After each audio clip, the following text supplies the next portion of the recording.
So, what is Warframe? A beautiful, free-flowing and vibrant super space hyper ninja flip-outs with sharp tools. As if your character strapped a car battery to its testicles and every other organ and muscle. While everything in the world was also made of so many cheesy video game particle effects, you'd be forgiven if you thought that you were playing as a confetti and fireworks manufacturer on the day of a factory meltdown. Yeah, that sounds about right. Okay, let's start with the brutal truth. Alternative name for this script was originally Warframe, the best game I hate. And the reasoning for such a title will become rather apparent. But let's start with actually looking at the game.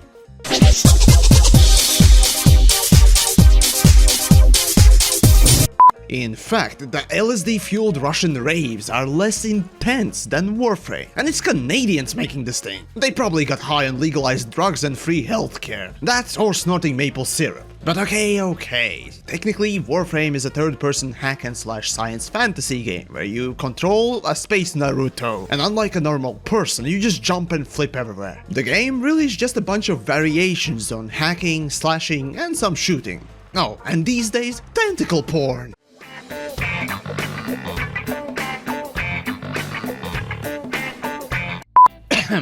Right. Warframe today could be called one of...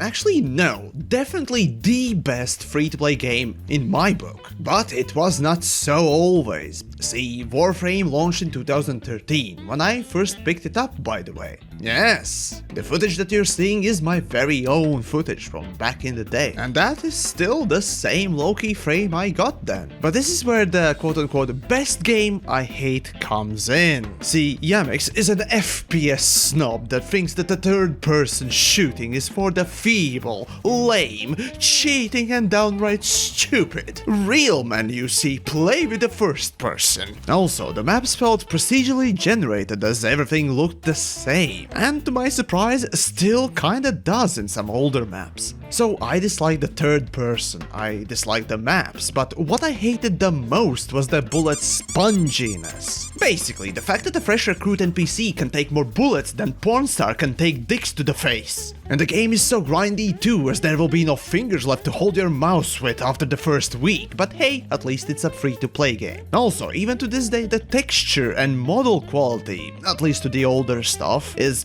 well, horribly dated.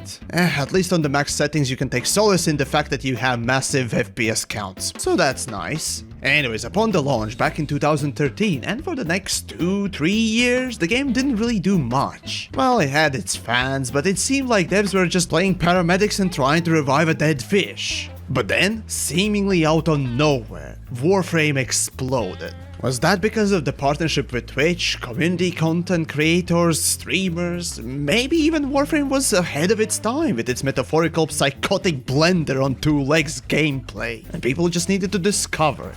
Or maybe it was just plain good decision making and updates from developers. There are different theories, but pretty much all of them may be right. Even I, upon giving Warframe another go in 2016, had to admit they put in a great deal of effort, and more importantly, love in the game. You can really feel that the team making Warframe just never gave up.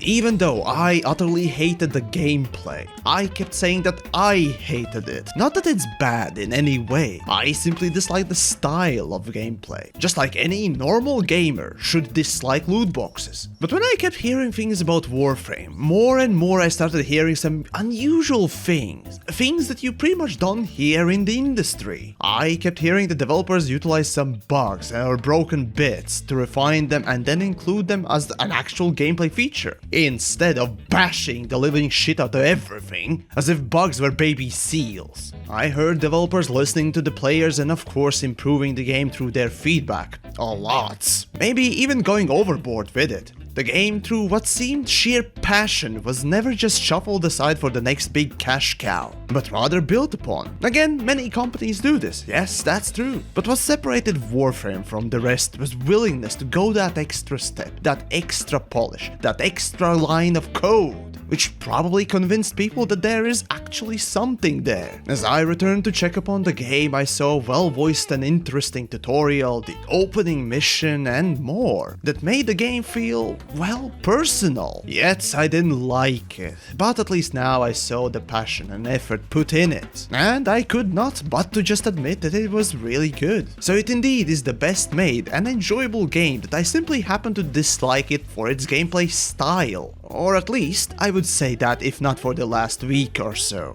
Not sure what caught my eye. Was that voice acting in quests or this or solo experience? I don't know what, but I got hooked on it. So at this point, really, there's just one thing to say. Warframe, this bipedal shredding rave lawnmower on steroids, with its frankly admirable and exemplary development team, is the best free-to-play game I can name. And you know, as an aspiring game dev myself, you inspire me. And give also that metaphorical stick to beat other shitty devs upside the head with. Bravo!